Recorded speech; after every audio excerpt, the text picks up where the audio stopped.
Hello, everybody. I'm Scott Warriner, founder of AdForce Local. And a little background about me before we get started. Um, my background has been in sales and entertainment. I worked as a career sales professional from before I knew it was an actual position or job that you could have. And then as I got a bit older, I had odd jobs, but I moved into the entertainment industry and I worked professionally as a stand-up comedian in the Twin Cities metro area and through the Midwest for about 10 years.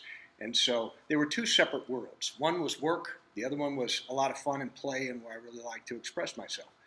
It wasn't until about 2008 where those two paths joined and I found an opportunity working in television. And so working in TV, I had the opportunity to work my sales career together with my entertainment career, because after all, it is show business. And pulling those two things together really created a sense of passion where I could borrow the passion from the entertainment side and I could apply the skills that I'd learned in the sales industry, and it took off pretty quickly for me. So from 2008, I began to work as an account executive, working with small businesses and helping them to use the medium and learn about their businesses and find ways to help grow those businesses and understand them. And that was where I really began to develop a passion for advertising. Because when you begin to employ the strategies and build a cool spot and you get to launch that out through the power of the medium and it begins to take effect and you begin to see how that affects the business, doesn't work every single time, so I learned through some trial and error and a lot of research how to get better at this. So I was really enthused about that. And at the time, 2008, well, if you were using television effectively, you were hitting most cylinders. But it began to occur to me as I began to progress and time went by that the game was changing, and this is what business owners are feeling now. And anybody trying to reach out to the community and create awareness and to really advertise or market is the fact that in the last 5 years, advertising and marketing has changed more than it has in the last 50. And the choices still have to be made, and they're challenging. So working from a perspective of an account executive, and I moved into management, and for the better part of the last 2 years, I was the sales manager for KRCR and KCBU, the ABC and Fox affiliates up here in Redding, California, in this market. And so I learned quite a bit about it, but I was also learning that when I would talk to a client or advise an account executive on working with a client, they really could not be wholly truthful to say, I can help you achieve what you're looking to get done, because there were many other pieces to this puzzle that were becoming more and more relevant. And that is what makes up the change in the funnel. You guys might be familiar with this. You might have seen this at some point. It's pretty generic. This is a traditional purchase funnel. Consumer becomes aware. They can become aware through any means outside television, radio, billboard, word of mouth, you name it. They become aware of, for example, a deck builder. Well, they don't have any need for a deck, but they could tell you the name of the company. Interest is where that person becomes interest and begins to consider purchasing that product. So you can't really purchase or become interested in something you're not aware of. So this is logically the next step. Desire, they're at that point compelled based on what they've come to learn about that. So they go ahead and go down to the shop, or they call that store, that provider, and they pay for the service. Pretty straightforward, simple. This hasn't changed. The purchase funnel in this remains intact. How people navigate through this, the journey through this, the purchasing journey, this has changed. And it's largely due to the infusion of the digital media, which have become a part of the process. And in fact, empowered the consumer as well. So this would be a representation of perhaps how somebody might have gone through the funnel maybe 10 years ago, or maybe even less, but certainly before then. You see something on television, you hear it on the radio, you become aware, maybe you notice it on the way to work, it reinforces the message, you go past this billboard every day, you see the wrap on the vehicle, etc., and you realize, hey, you know what, maybe Remax is the guy we should be talking to there, etc. Right. So what would you do when you become aware? you would go to the Yellow Pages formerly, or you would dial 411. I mean, it sounds like a million years ago, but that wasn't really that long ago. I can't remember the last time I actually would pay 25 cents or whatever it is to get a telephone number so I could reach out to somebody. I mean, it seems like the Flintstones. But it wasn't that long ago. It just shows how fast things have been changing. Things have changed a little bit. Of course, the end goal is the same. We want these people to show up and buy our products or services if you're a retailer. This is the change in the landscape. A large piece of this is, of course, Google. Taking all of this data and information on the internet, which is super great and valuable, and making it findable and searchable. That's a super important part. So maybe now your process is that you, last night, were watching Hulu with your wife, and you saw an ad for, the Subway $6 foot-long, any style you want, right? And you're like, well, that looks pretty good. Then you go to bed. And then you wake up in the morning, and perhaps you check your Facebook. You're flipping through that in the morning. I mean, this has become the favorite pastime now, is this on a mobile device constantly all day long. I have to admit, I'm kind of addicted to it. But it's scrolling through this feed. So maybe there you see a boost for an ad that shows up, and it reinforces that message. Of course, then maybe you want to find out, maybe not in the case of Subway, but if it's something else, you might go ahead and go a little further. Maybe you click on the ad, and it takes you to an actual post where there's content, and it gives you the opportunity to call or to convert. These are different things that happen. Maybe it's the type of service where you want to do a little bit of research, and instead of maybe asking your buddies, when you go to search for that as an interested consumer, yeah, you show up in search. That's the first piece to this. But there's some negative ratings on here. But there's a guy right next to you, and he's got 3 stars and 30 ratings. I'm going to walk through his digital doorway first. Why wouldn't I? So all of this stuff didn't exist before. This is a huge piece, mobile. Giving the consumer that power on the go to have access to the information. They have more choices today. They're empowered to make different decisions. It's harder to manipulate a consumer. The consumers are the one who are driving the process. And so now it's more of a game of, accommodating that buying process. So it's good and bad. This is a little piece that was put together by Google, and it kind of outlines a setup for what's known as the 0 moment of truth. I don't know if any of you are familiar with that. It's not totally new, but it is unknown amongst a lot of people who are trying to use marketing and advertising. It's really become kind of the underpinning for this new funnel, this new process.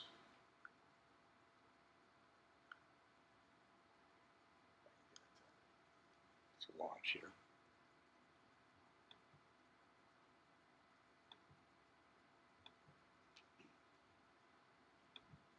Well, I had it working before. Well, I'm going to forego it. That's fine. It's fine. So what it was outlining is people in their walks in life and where they're experiencing their life. Maybe it's looking for directions, or maybe their child just decided to give themselves a haircut and cut half the hair off the side of their head. It's time to find a children's barber. The activities in the real world are setting off the consumer's search, and it puts them in control. This is essentially the new funnel. This introduction of the ZMOT, or the 0 moment of truth, according to Google's words, is probably one of the biggest changes. The stimulus is the same, awareness. So these things such as television, radio, print, billboard, they're all still relevant. They still create awareness. But if you're creating awareness and you're not considering the fact that that consumer is going to go online and begin to consider, with a lot of power and a lot of options, that purchase before they ever talk to you, if you're invisible there, you can create all the awareness in the world, but you're really only feeding your competition. I'm going to go into that in just a little bit. So this is the ZMOT, the moment that is allowing the consumer now to get very educated. By the time they walk into an auto dealership, they already know the make, model. They know what they should pay for it. They may know the history of the particular vehicle they want. They know what to compare it with. They maybe have narrowed it down to a couple options, and they just want to test drive and they want somebody to show them where it is and help them to close the business. That's not the same as it used to be. It used to be you walk onto the lot and say, I'm thinking about getting a car. And that guy will take you through the rest of that process. He's got a lot more power in that instance. Here, the consumer has a lot more power, and that's a reality that people who are trying to utilize marketing and advertising have to acknowledge so that they can be a part of that process, a part of that conversation. So the ZMOD is consideration. The first moment of truth is at the shelf, so to speak, meaning that is where the consumer conducts or converts. They conduct a purchase, or they will actually convert. Now they are experiencing the product or service they have purchased. So that doesn't end. That's not the end of the process. It used to be if somebody bought a product or a service and they enjoyed it, they might tell a couple of friends at work. And this is word of mouth. And that was, for the most part, as far as it would go. If it was a bad experience, they're probably going to tell 10 people at work. And that's just the nature of word of mouth. Nowadays, with reviews and reputation online, they can have a severe impact on your business and the next person's ZMOD or walk through the consideration phase. So these things are just as important to manage and should be just as important to the marketing and advertiser as the initial stimulus that brought them into this funnel. Keep in mind also that generally this is the more expensive piece. Buying television, mass media, and creating awareness for a brand takes consistency, it takes creativity, it takes frequency. It's generally a place where you're taking somebody from zero to here's who I am, here's what I do, here's my point of distinction, etc. This is why you should consider me, so that when they have that moment and they go into consideration phase, they're able to find you at that point. So this is expensive. If this is all you're doing, you're continuing to push the most expensive button. It'll work for a period of time. It'll work less if your competitor has figured this out, because they'll be waiting there to catch every prospect that you throw in the pipe. It's much lower cost of acquisition if, as you respect this portion of this, you're able to create positive reinforcement, create repeat business, higher attrition, higher retention, lower attrition. This can bring your costs down here.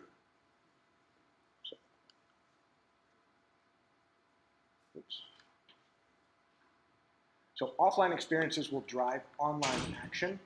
80% look online as a result of seeing something on television. Television drives traffic, radio drives traffic to a slightly lesser degree. A lot of people are mobile. They're not usually going to be jumping online when they're mobile. And 40% newspaper. A lot of that has to do with the sort of deterioration of the subscription and the users of newspapers. This is really an important piece to understand right here, which is kind of like the guy in the car lot. Purchasing decisions are being made online. Before, they used to be made in the store. They used to come and they would talk to you, relatively uneducated, and you could really influence the buyer from that point. At this point, now they're walking through your digital doorway before they will ever walk through your brick and mortar doorway. So they've already got a pretty good understanding of what they want with you at that point. So it's obviously very important to be a part of that digital consideration.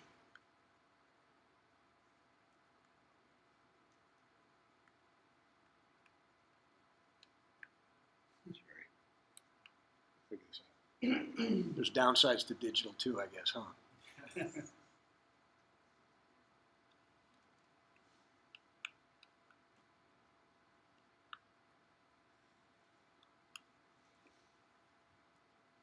Bear with me here, just 1 second.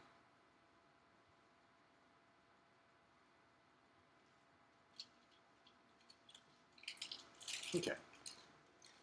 So in an outline, this is essentially how it works. So here's the awareness, the stimulus, right? They see who you are, etc. This is good. The problem begins where search is involved. So if you do create the awareness, you do an excellent job there. However, you're not visible in search, which is only one piece of this, by the way. You know, somebody is going to have an opportunity to look elsewhere. Maybe they do find you in search, and then they start to see some negative comments, etc. So this is going to affect them and keep them from considering it further. And even further down, perhaps they look on social. These are other places out there, social and reputation, where maybe there's some negative stuff there. Then even if they do make it to the website, it's very important to have a site that's going to actually convert. So conversion being the fact that the site is functional, it'll actually get done what you've paid money to have it do.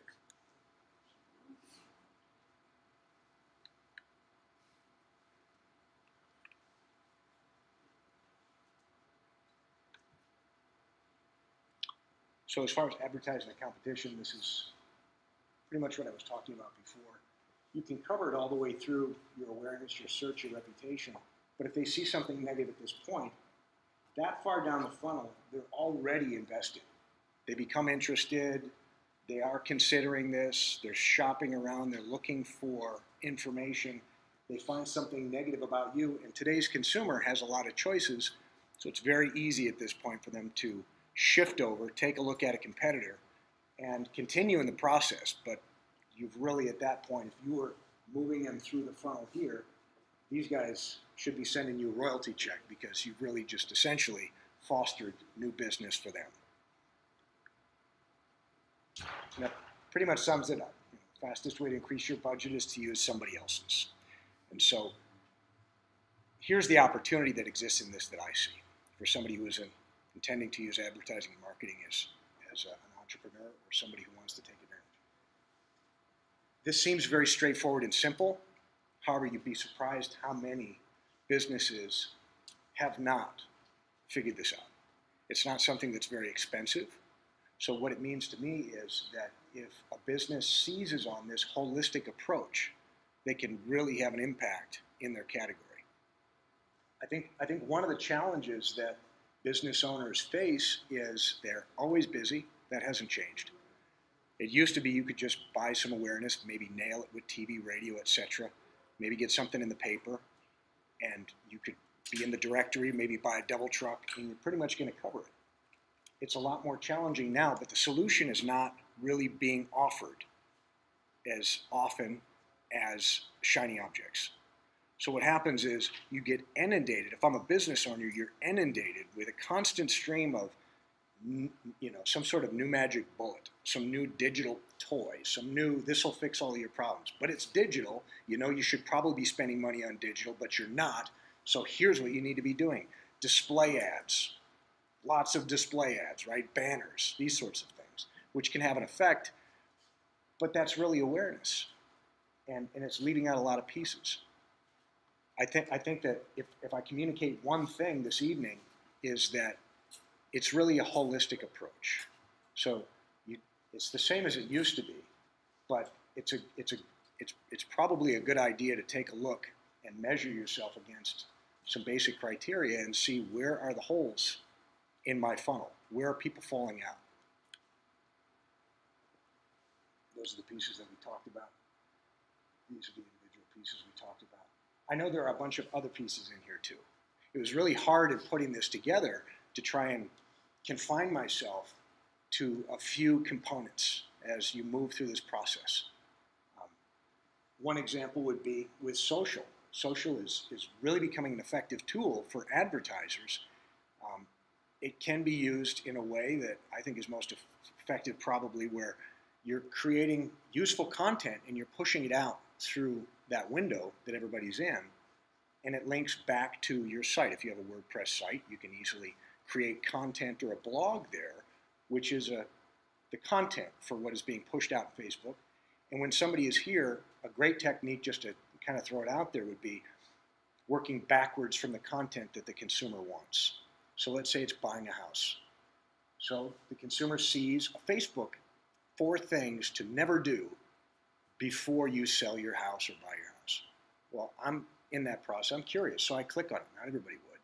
So I click on it. It takes me to content, which is on that business owner's website or that realtor or that lender's website.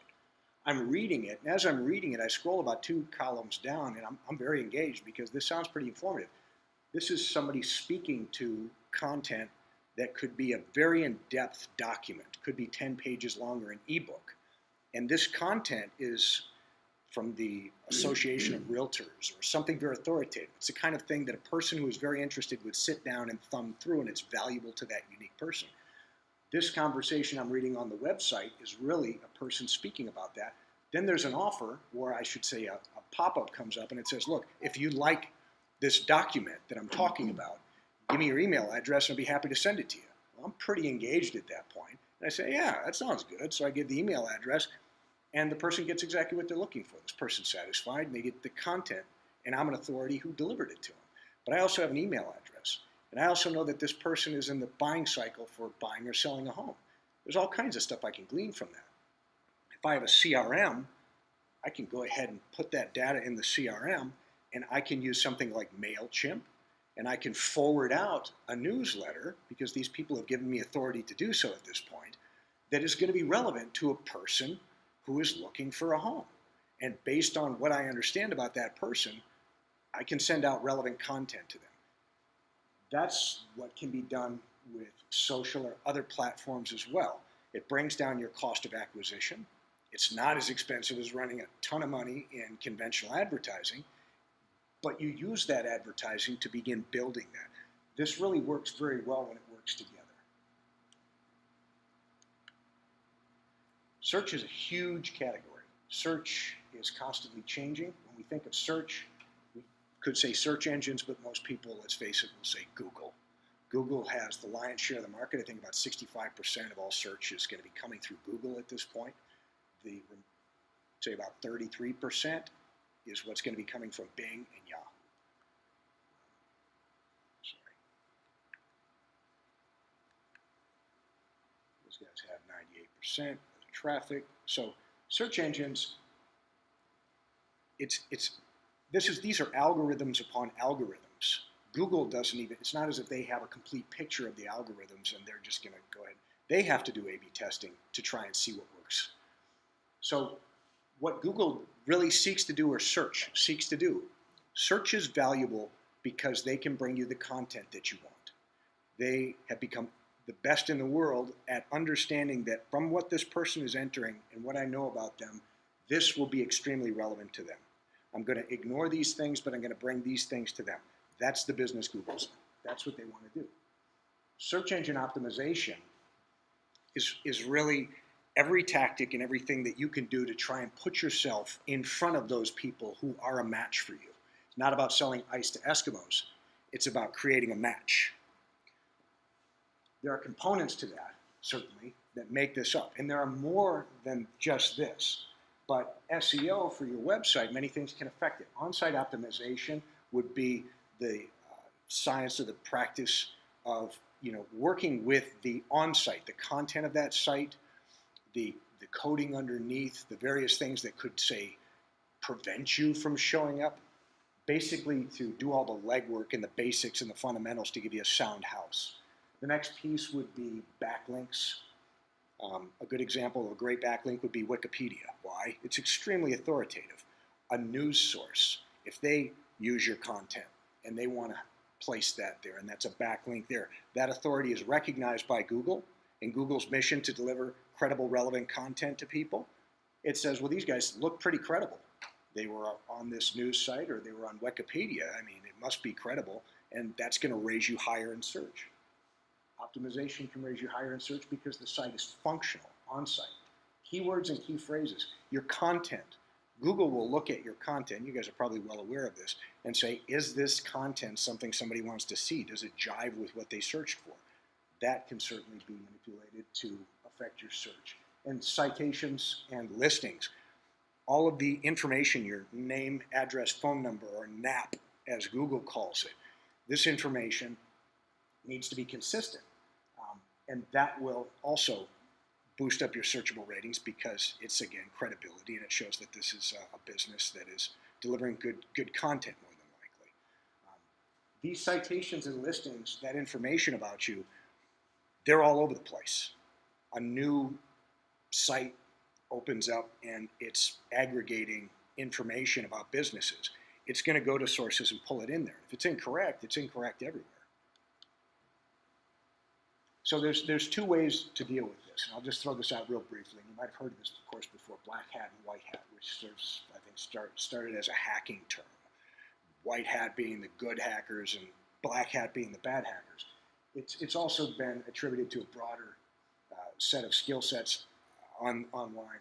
SEO is one of them. Black hat would be, let's say, for example, a flag that you might be working with a black hat SEO company is, I can get you #1 rankings in 3 weeks. Guarantee it. This is somebody who is doing something that is not in line with search. Search is interested in providing relevant content that's a real match, not selling ice to Eskimos. Well, here's a case where this person's figured out how he can manipulate algorithms or what have you to position, and I bet he can probably do it. The problem with that is, even if you don't consider any ethical aspects of this, is it doesn't work in the long run. Google is best at Google, and they eventually come around to figure out where these loopholes are. And when they do see that a person is taking advantage of loopholes and has been tricking them into positioning something that is inappropriate for the people that have been looking to them as the authority to deliver, they don't like it. And they will smack that business down and penalize them.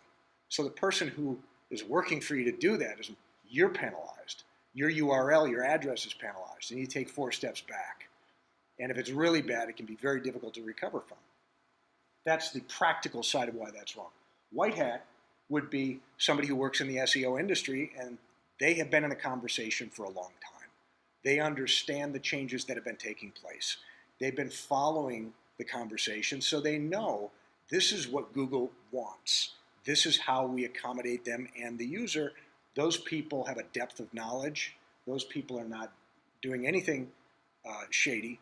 And those are the people that you want to hire. Those are the people who will lift your search, and they'll keep you high. And we covered citations and listings. Here's the interesting thing about citations and listings here. I'll show you this. This is something that I kind of dug into a little bit because I wanted to learn more myself about it. So there are major data aggregators. When your data is going out to hundreds of sites, I mean, I'm talking about everything from your OnStar to your anything automated, all the websites out there, the basic things, your information goes out there. If it's incorrect, what do? You got to go to all those sites and correct it. It would take forever. You probably could do it. It's much easier to work with these major data aggregators. Chances are it's disseminating from them. They're the ones who have it incorrect, and they're the ones pushing it out. You can choose to do it on your own, or there are also companies like Yext and Moz Local. They can help, and I'm sure, for a fee, they can work with you to change that data, just kind of like cleaning up your credit. I guess that might be another way of looking at it.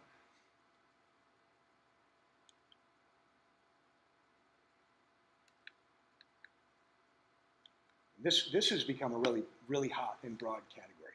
It's typically known as reputation management, online reputation management. Most people think of it as reviews. How do I show up online? How are people rating me? It's for businesses that are doing good business. It can really be powerful. It can really be a game changer. For businesses that are not living up to the expectations that they're setting for the customer, they could be doing a lot of damage recovery. Now, these are obviously sites that handle reputation, reviews, this sort of thing. Somebody has an experience, they're going to go on there. It's a conversation that's taking place, whether you choose to be involved with it or not.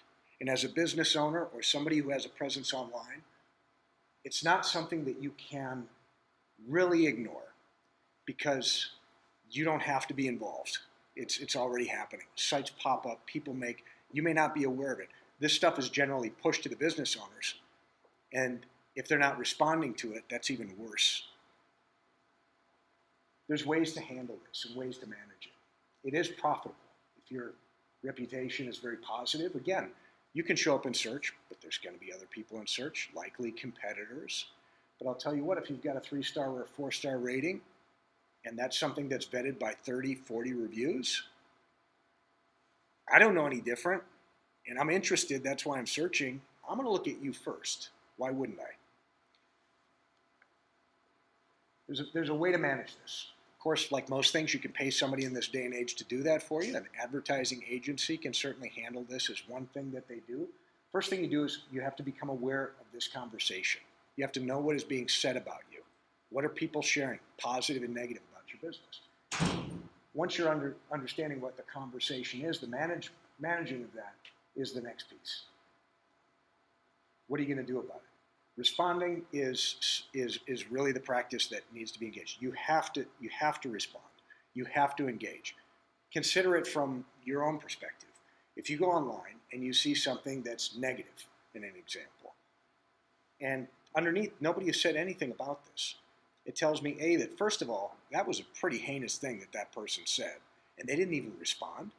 Are they asleep at the wheel or they don't care? I'm not sure, but neither one of those is very good. Now somebody says something positive and nobody responds.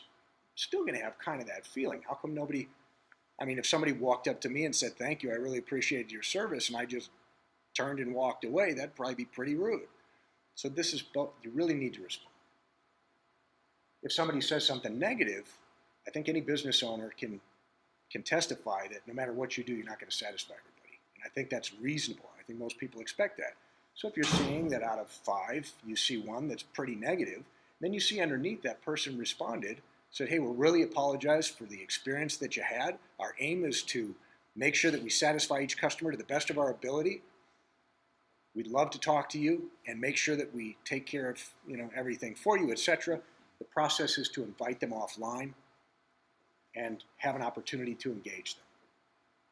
If they continue at that point, a person can also view this as trolling. And if I'm seeing that and I see that this person is trying to satisfy the matter, most people are happy. This guy's very upset, but he's continuing to go on. I can kind of see it for what it is. But you have to be involved in the conversation, and it does affect your business. Here's another tip that I'll throw out there, which it can be very useful. There are companies that can set this up for you, or you can set it up yourself with a configuration with CRM, API integration, and a simple mail server program, again, similar like MailChimp, with auto response. If somebody comes to your dentist office and they leave, as a matter of course, if you send an email saying, how'd we do? We were really happy to serve you today. What was your experience on a level of 1 to 4 stars? And that person says 4 stars. Couldn't have been happier. You're my dentist for life.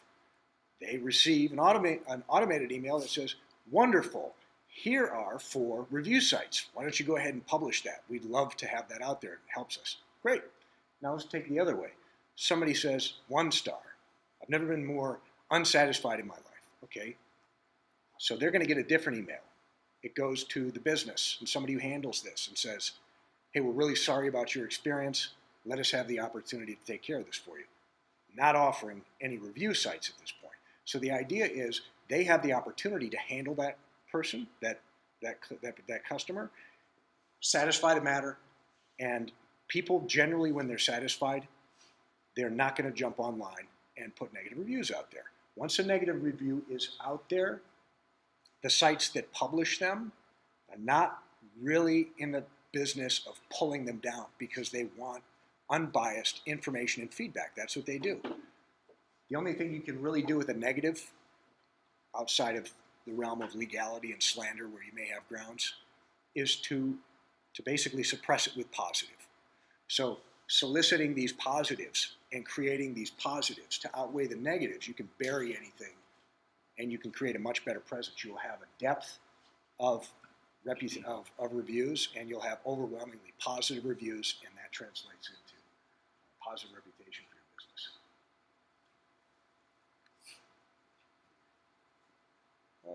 I think we covered a lot of this stuff.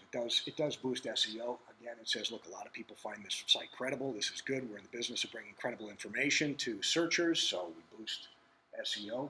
These things all really do integrate and play well together. If the conversation is happening, you're responding, people will tend to want to participate more. You're going to tend to get an accelerated process. You'll get more reviews and response because it's an active feed, if you will.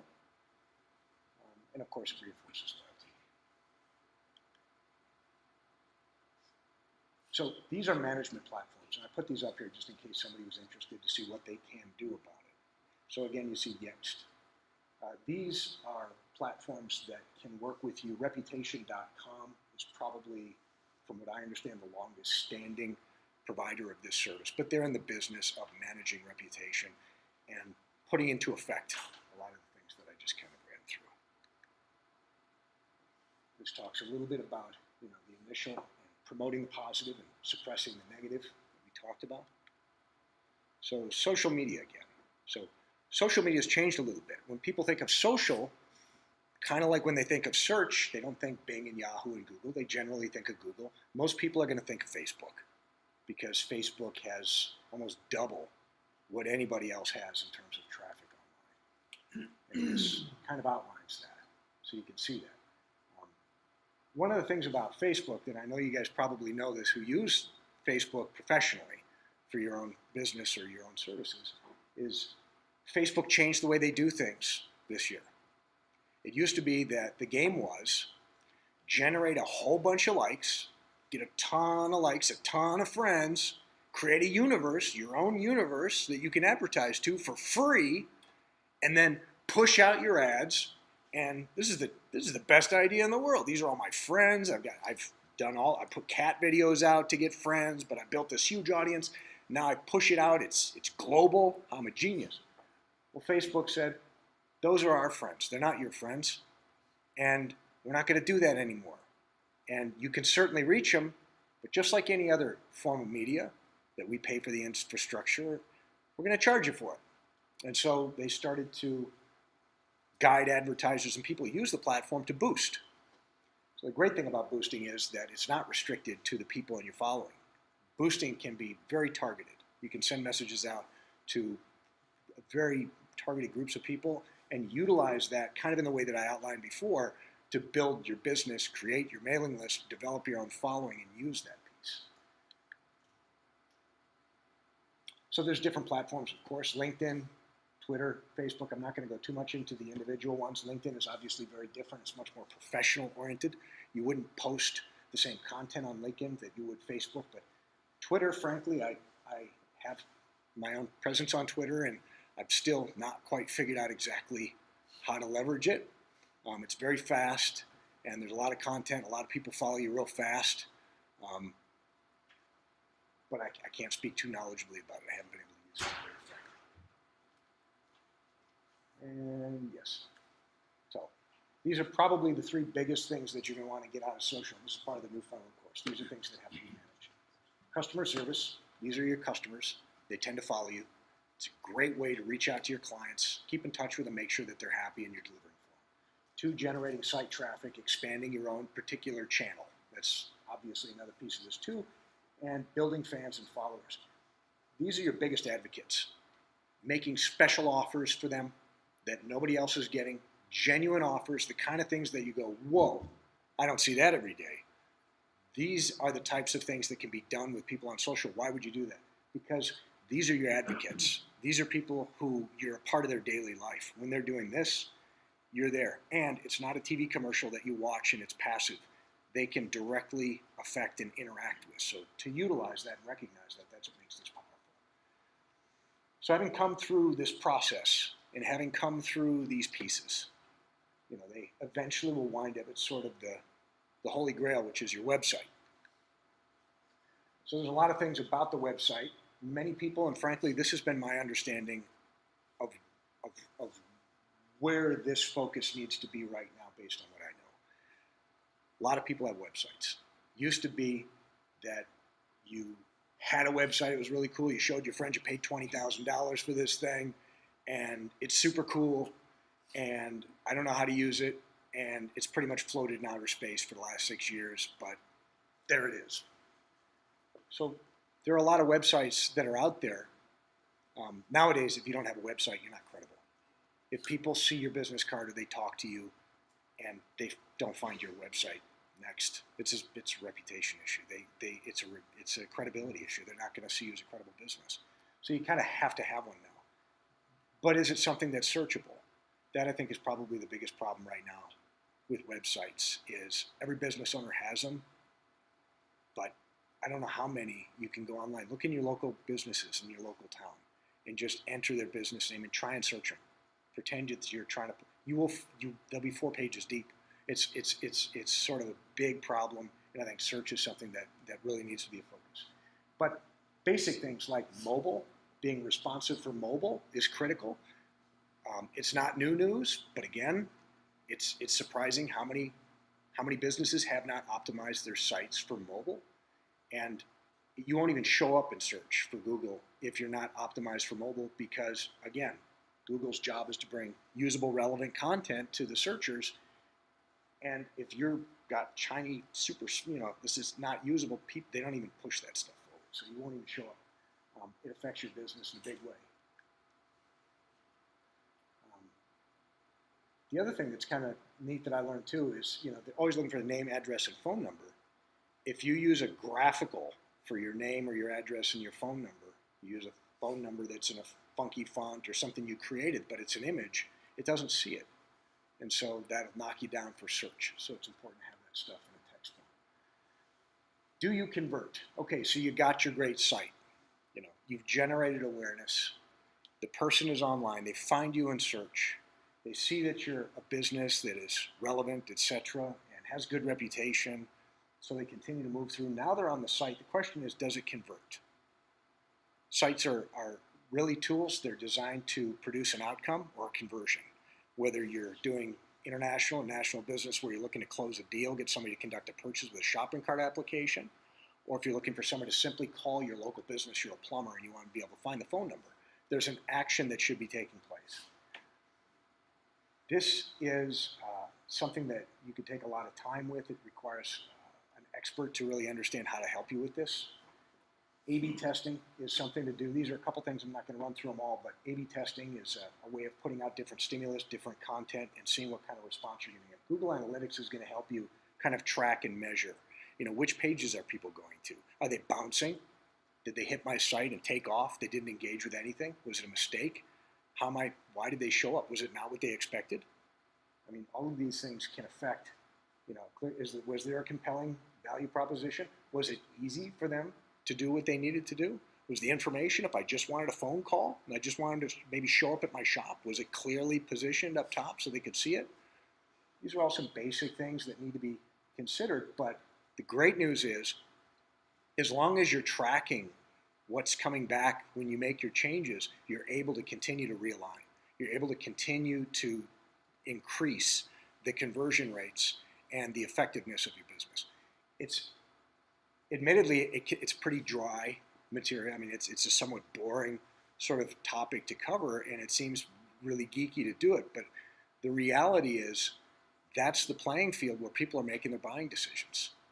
That is the universe where people are making decisions about your business. They're making decisions about your cause, what you guys are about, and it's really critical to do. So I guarantee you that it's a battlefield out there in terms of all aspects of this. All of your competitors are trying to figure this out. All your competitors are invested on some level, or they know they should be. It's a very winnable game, but it can't be won unless you focus on each of these components. So ideally, you'd have all these bases covered, but it takes time. It's not the kind of thing where you can take care of it in a weekend. Google doesn't throw somebody up at the top overnight. It's an investment. It's a process. But is it worth it? Well, consider if you're a retail location, hypothetically. Is it worth it to be in a high-traffic area where people are walking around with their checkbooks and interested in buying? Yes. So of course it's worth it. That's what you're in the business for. If you're not searchable and you don't take care of this, essentially you find yourself at the end of a dirt road, where somebody made a wrong turn. There's not really much that's going to happen there. So do what I would suggest to business owners, and with the new purchase funnel, is do the things that you can do. Get educated. There's so much information out there that it's overwhelming, and I think that's part of the problem. But what I outlined here is a framework which kind of simplifies, and of course there's many other pieces here, but it simplifies sort of a holistic view of this purchasing process, which if you are in the business of fostering purchases and growing your business, get educated about it. Pick a piece out, learn about it. There are actually classes here that you can take that educate everything from SEO to building websites to you name it. And these are the skills of tomorrow. These are the skills that anybody in business should be able to lay hands on to some degree and understand well enough, just like somebody could write their Yellow Pages ad for the most part. This is the stuff that you got to deal with. So that's what I got. That's the purchase funnel. That's what I was able to find, and I hope that what I shared maybe took you guys into another direction, where maybe you could get some more information, and hopefully it has an impact on your business or your online cause. And with that in mind, anybody have any questions or thoughts?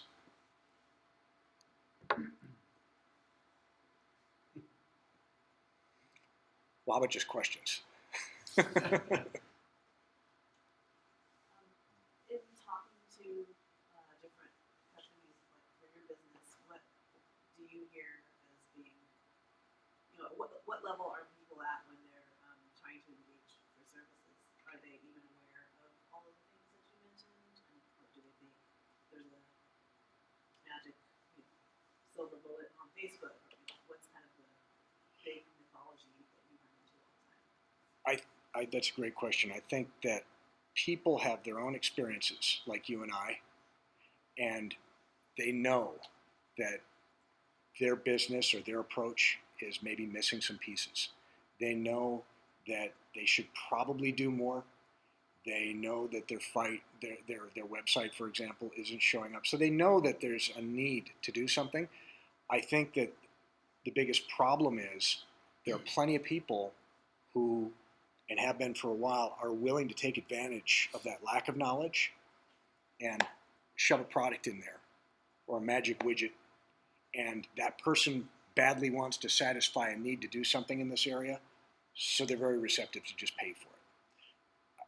But I think that they're very much aware. I think business owners know they need to do something. I think that a holistic approach is really the only thing that really solves it. And I think business owners can do a lot more on their own than they're aware of. They just don't have a knowledge of the resources, or they don't take the time to educate. But it's kind of like the website that it used to be neat to have, but you didn't really need. And now if you don't have it, it's a big black mark. I think the same thing applies to this. If a business owner is serious about being competitive in the marketplace, and they do not have at least a bird's eye view of what needs to be done, they have no ability to go in and begin to turn screws and fix it. So I think that's probably, from what I see, the biggest problem is there's a lack of understanding of how the pieces fit together. Anybody else have any thoughts? Sure. You talked a little bit about feeding competition and or maybe even feeding off of competition. What, branding-wise, how do you step aside and make sure you're not feeding the competition? Feeding the competition? Yeah. That's a great question too. Feeding your competition, like what was outlined there in the funnel, I mean, that's really a matter of if you can create an interest and you can get somebody to, let's say I sell homes, and I do a great job of imagine this, okay? I do a great job of identifying, with you, and you know that I'm the one to call for this, but eventually you're going to go online. You're not going to make an impulsive decision to buy a home. You're going to do some research. If you're missing in any of these pieces, and there are many more, but I mean, these are sort of core. If your reputation's horrible or it doesn't exist, you have an opportunity to be feeding your competition right there. If you don't show up in search, they're going to find somebody. It's not going to be you. I mean, if you're missing in any of these pieces, social media, are you taking advantage of the opportunity there? I mean, these are all pieces. If you're not creating awareness, frankly, you could probably kind of get away with that if you're really killing it online, because all winds are going to blow them to search, and they're going to blow them online. And if you're visible there and you own it, you're in the consideration phase. So there is something to be said for direct search, that somebody has been so aligned with your brand, maybe a referral came to them. Their friend or family member said, these are the guys you got to go to because of X, Y, Z. I'm looking for them. I can still be influenced, but I'm looking for them directly, and they have less to do. But you can't really build a business off of that. That should always be happening. That's grassroots. You should always be churning that side of the thing. So I hope I answered the question. I have a question. How would your marketing strategy differ if you're trying to target, say, get people to come to your, buy your product or service on like a national level, or if what you're selling, you don't have like a physical brick and mortar location, you're just, running out of a home office. You're just selling a service. Yep. Search is very different if it's on a broader scale. Local search, if you're using Google My Business and you're listed in the maps there and you're doing some basic things, local geography gives you a huge advantage. If you're not, it's an entirely, well, not entirely, but a different set of rules, and you are competing head-to-head with national players. And it's going to cost you some money. It's a different model, but then again, your playing field's larger. You should be expecting a higher return. In terms of your conversion on your site, automation can be a big part of that, and a lot of money in large companies that are playing on a national level or international level. They're distributing that way. They have the money to do A, B, C, D, E, F, G, H, I, J testing and trying this many different ways, and they don't guess. All they do is they get better at each thing they do. So a lot of it has to do with developing strategies. There are some businesses locally that do pretty well online, and they have brick and mortar here. I know that the Derm store was a business that locally started out and started killing it, and that's their business. I mean, I don't think anybody walks through the front door of that place. And the Fly Shop is a cool store, but they do most of their volume online. You wouldn't really know that. But that's what I see as a couple of the bigger points of difference. Anybody else? Any thoughts? I'd love to learn something. Business to business, is that a little bit different? Yeah, yeah, totally. The social, we've been told that the social spectrum is maybe not as important. Yep. For business service. Search is a little bit different too. So whereas you're trying to reach a retail consumer or a general consumer, this traditional media, you don't see a lot of TV ads running for business to business either typically. They can, but there's not many of them. Most of that is going to be grassroots. It's going to be, think about LinkedIn. LinkedIn is a site for professionals where, it's direct communication and relationships and this sort of thing. It can certainly be a part of it. Now, don't get me wrong. There's branding material for large corporations, and there's trade shows. They spend, $80,000 to put, their trade equipment up and everything else. So that is important, but it's not delivered in the same way. So yeah, you're right. It's very different than selling a 6-inch subway.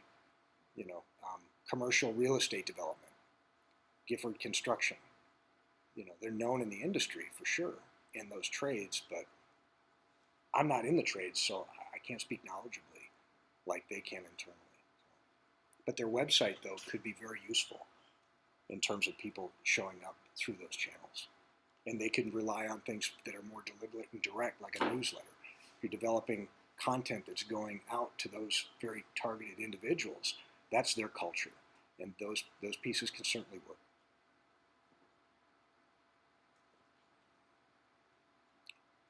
Anybody else have any questions or thoughts? Okay, it's been a pleasure, guys, kind of working through this with you. And I admit I had to learn a little bit of the detail about this. I had the broad strokes, but preparing for this gave me the opportunity to do it. So I thank you guys for the opportunity. Thank you.